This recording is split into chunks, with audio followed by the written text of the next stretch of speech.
ஒரு படம் வெளியாகும்போது அந்த படத்தோட பாடல்கள் எல்லாமே நமக்கு பிடிச்சி போறதுன்றது ஒரு அபூர்வமான விஷயம். அப்படிப்பட்ட பாடல்கள் தரவர் தான் திரு இமான் சார் நம்மளோட இங்க இருக்காரு.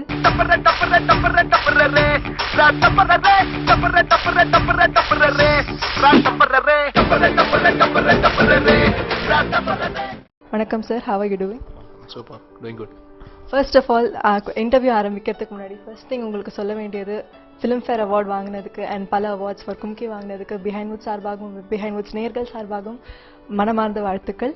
எக்ஸ்பெக்ட் பண்ணீங்களா இந்த மாதிரி ஒரு ரிசப்ஷன் வரும் அப்படின்னு? ஆக்சுவலாக யூனிஃபார்மாக எல்லாத்துக்கும் எந்தெந்த ஃபிலிம்ஸ்லாம் ஒர்க் பண்ணுறோமோ ஒரே கைண்ட் ஆஃப் ஒர்க் தான், ஒரே அமௌண்ட் ஆஃப் ஒர்க் தான் இட்ஸ் பீன் இம்ப்ளாய்ட். பட் ஒரு சில படத்துக்கு முக்கியமான படங்கள் அது படமும் சேர்ந்து எல்லாம் சேர்ந்து வேற ஒரு லெவலுக்கு அப்லிஃப்ட் ஆகும்போது எல்லாமே கவனிக்கப்படும். ஸோ அது இசை மட்டும் அதுக்கு விதிவிலக்கு இல்லை. மியூசிக், கேமராலேருந்து ஆர்டிஸ்டோடைய பர்ஃபார்மன்ஸ்லேருந்து கேமராமேன் அண்ட் அதில் ஒர்க் பண்ண லைட் அசிஸ்டன்ட் வரைக்கும் கூட இந்த படத்தில் நான் ஒர்க் பண்ணேன் அப்படின்னு சொன்னது ரொம்ப பெருமையாக நினைப்பாங்க. ஸோ அப்படி ஒரு சில படங்கள் அமையும் போது அப்படி எனக்கு லாஸ்ட் இயர் அமைஞ்ச ஒரு ஃபிலிம் தான் கும்கி அப்படின்னு சொல்லலாம். ஸோ அது எல்லா ஆஸ்பெக்ட்ஸ்லேயும், நாட் ஓன்லி மியூசிக், அது ஸ்கிரிப்டிங்லேயே இருக்கட்டும், ஆர்டிஸ்ட் பர்ஃபார்மன்ஸ், கேமராமேனோடைய ஒர்க்கு, இப்படி ஒரு ஹோல்சம் ப்ராடக்டாக அது அமைஞ்சது. ஸோ அது எல்லாருடைய உழைப்பும் அதில் இருக்குது. எல்லா படத்துக்கு தான் பாட்டு போடுறோம், எல்லாமே தான் ஒர்க் பண்ணுறோம், எல்லாம் ஒரே விதமான அணுகுமுறை தான். பட் ஒரு சில விஷயத்துக்கு ஒரு மிகப்பெரிய அங்கீகாரம் கிடைக்குதுன்னு நினைக்கும் போது பார்த்தீங்கன்னா அது ஒரு டீம் ஒர்க்கோட ஒரு விஷயம்தான். ஸோ அது கும்கிக்கு எனக்கு இந்த மாதிரி ஒரு ரிவார்டு கிடைச்சிருக்குன்னா அது என்னுடைய ஒர்க் மட்டும் கிடையாது, அது டோட்டல் டீம் எஃபர்ட் அது. So doctor Prabhu Solomon sir and cameraman Sukumar, artist Lakshmi Menon, Vikram Prabhu, so எல்லாரோடைய ஹோல்சம் எஃபர்ட் தான் சேர்ந்து எனக்கு இது ஒரு அவார்டாக கிடைச்சிருக்குன்னு நினைக்கிறேன்.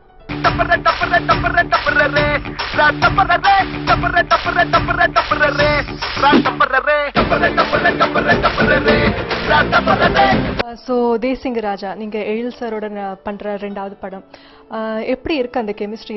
முன்னாடி நீங்க மனம் கொத்தி பறவை ஆல்பம் ரிலீஸ் ஆனப்போ எல்லாருமே சொன்னாங்க சாங்ஸ் ரொம்ப ஃப்ரெஷ்ஷா இருக்கு அப்படின்னு. ஸோ தேசிங்க ராஜாவோட சவுண்ட் ட்ராக் பத்தி சொல்லுங்க. இதுவும் லைக்வைஸ் மனம் கொத்தி பறவை மாதிரி இதுவும் வில்லேஜ் பேக்ட்ராப்பில் இருக்கிற ஒரு ஸ்கிரிப்ட் இது. அண்ட் ஒரு காமெடி, ஒரு நல்ல ஒரு அவுட் அண்ட் அவுட் ஒரு காமெடி ஃபிலிம், ஃபேமிலியோடு உட்காந்து பார்க்கக்கூடிய ஒரு நல்ல ஒரு பொழுதுபோக்கு சித்திரமாக அது கண்டிப்பாக இருக்கும். And when it comes to songs, ஏற்கனவே மனம் கொத்தி பறவை சாங்ஸ் ஒர்க் பண்ணியிருக்கோம், அதில் ரொம்ப நல்ல ஃபீட்பேக் கிடச்சிருக்கு ஃப்ரம் த லிஸ்னர்ஸ். ஸோ அந்த ஒரு திரைப்படம் அதோட சாங்ஸோட ரீச் இதெல்லாம் வச்சு தான் இந்த படத்துடைய கம்போசிங் உட்காருவோம். பட் இந்த படத்தோடைய, ஏன்னா ஒவ்வொரு படத்தோடைய விஷயம் கஸ்டமைஸ்டு தான். ஸோ அதுக்கு அந்தந்த திரைப்படத்துக்கு என்னென்ன சுச்சுவேஷன், என்னென்ன விஷயங்கள் டிமாண்ட் பண்ணுதோ அதை தான் பண்ண முடியும். இன்னொரு படத்தில் செஞ்ச ஒரு மிகப்பெரிய ஹிட் விஷயத்தை கூட திருப்பி நம்ம ரிப்பீட் பண்ணணும்னு ட்ரை பண்ணால் அது மாதிரின்னு சொல்லிடுவாங்க. அது இல்லாமலேயும் வேற ஒன்று பண்ணி ஆகணும், அது ஒர்க் அவுட் ஆகிற மாதிரியும் அது செய்யணும். ஸோ அது ஈச் அண்ட் எவ்ரி டைம் அது செய்யறது, அந்த ஒரு மேஜிக்கை கிரியேட் பண்ணுறதுன்றது இட்ஸ் ரியலி டஃப். பட் இந்த ஸ்கிரிப்டுக்கு என்னென்ன விஷயங்கள் ப்ராப்பராக செய்ய முடியுமோ, இந்த ஸ்கிரிப்டுக்கு என்ன ஜஸ்டிஃபை பண்ண முடியுமோ அது ரொம்பவே நேர்த்தியாக பண்ணியிருக்கோம். அண்ட் படத்தில் 4 சாங்ஸ் ரொம்ப அழகாக பிளேஸ்மெண்ட் பண்ணியிருக்காரு. அதாவது எழில் சார் ரொம்ப கிளியர், என்னதான் காமெடி முழுக்க முழுக்க சிரிக்க வைக்கணும் அப்படின்ற ஒரு அட்டென்ஷன் மட்டும் மைண்டில் இருந்தாலும் அதை தாண்டி பார்த்தீங்கன்னா சாங் ஏதோ ஒரு கட் பண்ணா சாங் அப்படின்லாம் இருக்கக்கூடாது. அதில் கரெக்டாக ப்ராப்பர் லீடு வச்சு பண்ணணும் அப்படின்றதுல ரொம்ப ரொம்ப கிளியராக இருப்பார். அண்ட் லிரிக்ஸும் சரி, சும்மா அவுட் ஆஃப் த கான்டெக்ஸ்டாக இருக்கக்கூடாது. அந்த ஒரு சுச்சுவேஷனுக்குள்ளே இருக்கிற என்னென்ன விஷயங்களா அவர் சீனா சொல்ல வரணும்னு நினைக்கிறாரோ அதுதான் லிரிக்ஸாக இருக்கும். லிரிக்னு அதுக்குன்னு தனியாக அந்த ஒரு ஸ்கிரிப்டை விட்டு அந்த ஒரு ஆர்டிஸ்ட், அந்த கேரக்டரைசேஷனோடைய மனநிலை, அவங்களுடைய அறிவு மட்டம் அதெல்லாம் தாண்டி இருக்காது லிரிக்ஸ் சைட்லையும் சரி. ஸோ அது எல்லாமே பிளான் பண்ணி தான் இந்த படத்துலையும் செஞ்சுருக்கோம். அண்ட் குறிப்பாக இந்த தேசிங்க ராஜாவில் இந்த அம்மாடி அம்மாடி அப்படின்ற ஒரு ட்ராக், ஸ்ரேயா கோஷல் அவங்க பாடின ட்ராக், அது ரொம்ப பயங்கர ரெஸ்பான்ஸ் எனக்கு ரைட் ஃப்ரம் த டாப். அது ரிலீஸ் ஆன இதுலேருந்து அது ஃபஸ்ட்டு ஒரு டீசர் ஒன்று ரிலீஸ் பண்ணோம், ஒரு ஜஸ்ட் ஒரு 1 minute டீசர். அதுலேருந்தே அது நிறைய பேர் அதை ஃபாலோ பண்ண ஆரம்பித்தாங்க. அண்ட் ஈவன் ரீசெண்டாக இப்போ கூட நான் ஸ்ரேயா கோஷல் மீட் பண்ணி வர ஒரு சாங்காக போகும்போது கூட ஷி ஆல்வேஸ் இதை பற்றி தான் பேசிட்டு இருப்பாங்க, இந்த சாங்கை பற்றி தான் எப்போ பார்த்தாலும் பேசிட்டு இருப்பாங்க.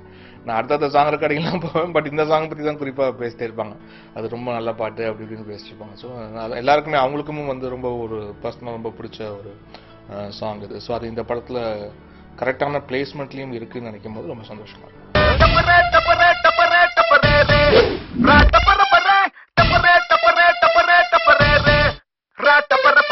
பகவான் பொண்ணை காட்டிட்டான்.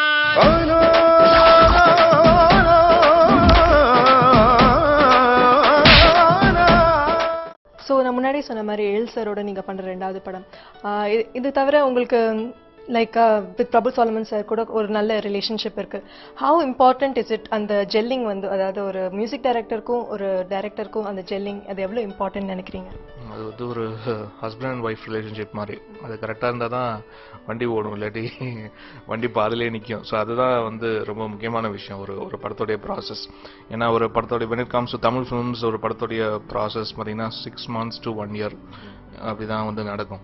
ஸோ அந்த ஒரு டைம் ப்ராசஸில் வந்து how do we gel with director and டைரக்டருடைய காம்பினேஷன் எப்படி நம்ம ஒர்க் அவுட் பண்ணுறோம், அண்ட் அவருக்கு மனசுக்கு பிடிச்ச மாதிரி எப்படி அந்த டியூன்ஸ் எப்படி நம்ம டெலிவர் பண்ண போகிறோம், அது அவர் எப்படி அதை பிக்சரைசேஷன் பண்ண போகிறாரு. இந்த ஒரு டோட்டல் ப்ராசஸே வந்து முக்கியமாக ஒரு ஜஸ்ட் ஒரு மைண்ட் கேமில் தான் இருக்குது. அது அவங்க சொல்கிற விஷயத்த நம்ம எப்படி புரிஞ்சுக்கிறோம், நம்ம வந்து மியூசிக்கலாக கன்வே பண்ணுற விஷயத்த அவங்க எப்படி அதை வந்து ஸ்க்ரீனாக அதை வந்து மாற்றுறாங்க, எப்படி செல்லுலாய்டில் எப்படி அதை வந்து பதிவு பண்ணுறாங்கிறது அது அவங்களுடைய ஒரு விஷயம். ஸோ இந்த ஒரு கெமிஸ்ட்ரின்றது வந்து அது கரெக்டாக அமைஞ்சு, அதாவது நல்லபடியாக ஒரு படம் ஒர்க் பண்ணிட்டோன்னு மட்டும் கிடையாது, அதோடு நின்று போகிற விஷயம் கிடையாது. அந்த படம் வெளிவந்து அது கமர்ஷியலாகவும் சக்ஸஸ் ஆகும்போது தான் அந்த ஒரு ரிலேஷன்ஷிப்க்கு இன்னும் ஒரு மிகப்பெரிய ஒரு அஃபர்மிட்டி கிடைக்குது. ஸோ அப்போ தான் வந்து ஓகே இது வந்து இந்த கூட்டணியை நம்பலாம் அப்படின்ற ஒரு விஷயம் வந்து டிஸ்ட்ரிபியூட்டர்ஸ் சைட்லேருந்தும் சரி ப்ரொடியூசர் சைட்லேருந்து ஒரு மிகப்பெரிய நம்பிக்கை வருது. அதை வச்சு அடுத்த கேம் பெட் பண்ணுறாங்க. ஸோ அப்படி தான் இந்த total process. It's game of business and money இன்வால்வ்டாக இருக்கனால. ஸோ அதனால் வந்து இப்போது அந்த ஒரு success, commercial success, whatever the film maybe, அது கமர்ஷியல் சக்ஸஸாக அது வந்து இருக்கும்போது, அது மாறும்போது அப்போ தான் அந்த காம்பினேஷன் வந்து இன்னும் வலுவடையும். அப்போ தான் எங்களுக்கும் ஓகே அந்த போன படம் சக்ஸஸ் அப்படின்ற அந்த ஒரு பாசிட்டிவ் நோட்டில் we start doing the next film. So அது வந்து இன்னும் எங்களுக்கு அந்த ஒர்க்கிங் அந்த ரிலேஷன்ஷிப்பை இன்னும் ஸ்ட்ராங்கர் ஆகுது. அண்ட் இன்னும் கவனமாகவும் இன்னும் ரெஸ்பான்சிபிலிட்டியோடு எடுத்து செய்யணுன்ற ஒரு கவனமும் வருது. உன்னோட வாழ்றதுக்கு வர நினைச்சியா? உன்னை சாகடிக்க தான் வர. நம்ம நம்பி இந்த ஊருக்குள்ள நிறைய குடும்பம் இருக்குது. மாப்பிள்ளை வீட்டுக்கு வரப்போறாரு, விருந்துக்கு ஏற்பாடு பண்ணுங்க. உங்களோட மியூசிக்கில் பார்த்தீங்கன்னா ஸ்ரேயா கோஷாலுக்கு ஒரு ரொம்ப இம்பார்ட்டண்ட்டான ரோல் இருக்குது. உங்களோட எல்லா மூவிஸ்லையும் அவங்களோட ஏதாவது ஒரு ட்ராக் இருக்குது அண்ட் எவ்ரி டைம் அந்த ட்ராக் ஹிட்டாகவும் ஆகுது. இந்த படத்துலையும் அம்மாடி அம்மாடி அந்த சாங் வந்து ரொம்ப ஃபேமஸ் ஆயிருக்கு. So how important is Shreya Ghoshal in your music sound tracks? ஆக்சுவலாக பேக் டு பேக் யூஸ் பண்ண ஆரம்பிச்சது பார்த்தீங்கன்னா மைனாலேருந்து. மைனா, நீயும் நானும், சாட்டையில் சஹாயினே அப்படின்ற ட்ராக், கும்கியில் அஃப்கோர்ஸ் இது சொல்லிட்டாலே, அண்ட் இப்போ தேசிங்கராஜில் அம்மாடி, அண்ட் வருத்தப்படாத வாலிபர் சங்கர் நியூ சாங் பாடிருக்காங்க. ஸோ இது வந்து பார்த்தீங்கன்னா அது ஒன்ஸ், ஏன்னா இப்போ ஒரு நல்ல மெலோடியஸ் ட்ராக் பண்ணும்போது இதுக்கு ஒரு ஸ்வீட்டான வாய்ஸ் வேணும் அப்படின்னு வந்து கன்சீவ் பண்ணும்போது என் மைண்டில் ஜஸ்ட் ஒரு கம்போசர் மைண்டில் வந்து எனக்கு ஃபர்ஸ்ட்டு எனக்கு மைண்டில் வர்றது ஸ்ரேயா கோஷால் தான் இருக்குது. அண்ட் ப்ளஸ் அவங்க என்னென்னா நாங்கள் ஜஸ்ட் ஒரு 50% 60% ஒரு ட்ராக்கை எடுத்துகிட்டு போகும்போது அதை வந்து ஒரு 10% இல்லாட்டி மோர் தென் 10% கிட்டத்தட்ட 200-300% அதை வந்து மேக்ஸிமைஸ் பண்ணி தராங்க அவங்களுடைய சிங்கிங்கில். ஸோ அதுதான் வந்து ஒரு மிகப்பெரிய ஒரு விஷயம், ஒரு மியூசிக் கம்போசருக்கு தேவையான ஒரு விஷயம். ஸோ அது வந்து கரெக்டாக அவங்களுடைய காம்பினேஷனில் வந்து பேக் டு பேக் அது வந்து நடந்துகிட்ருக்கு. ஸோ அதுதான். ஸோ எனக்கு வந்து ஸ்ரேயா கோஷல் வந்து ரொம்ப நல்ல சிங்கர்ன்ற விஷயம் நான் சொல்லி தான் தெரியணும் இல்லை. அஃப்கோர்ஸ் ஏகப்பட்ட சாங்ஸ், அவங்க ஹிட் சாங்ஸ் வந்து பாடியிருக்காங்க.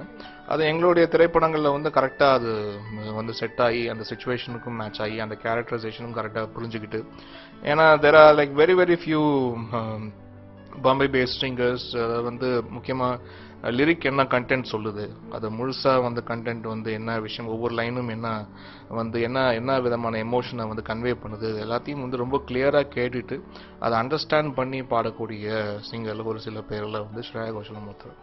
அதுவும் போனோம்னா அது வந்து ஜஸ்ட் ஒரு ஹரிபரியாக ஓகே மார்னிங் ஒரு 2 hours இந்த சாங் பாடி முடிப்போம், அடுத்த 2 மணி நேரம் இன்னொரு ரெக்கார்டிங் போவோம் அப்படின்ற ஒரு மைண்ட் இல்லாமல் ஒரு த்ரூ அவுட்டாக ஒரு நாள்னு எங்களுக்காக முழுமையாக ஒதுக்கி அதுக்குண்டான லிரிக்ஸ் எடுத்துக்கிட்டு மெதுவாக அதுக்குண்டான எல்லா விஷயங்களும் வந்து பண்ணி ஒவ்வொரு லைனும் எத்தனை வாட்டி ரீடேக் கேட்டாலும் அந்த ஒரு கம்ஃபர்ட் லெவல் இருக்கு இல்லையா. ஸோ அது வந்து it is more important.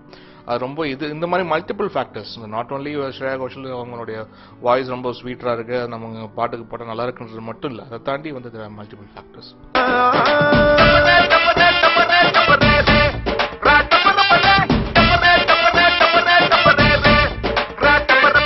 So நீங்கள் சொன்ன மாதிரி Bombay base singers, north Indian singers Tamil songs பாடும்போது there is this problem of them understanding the lyrics.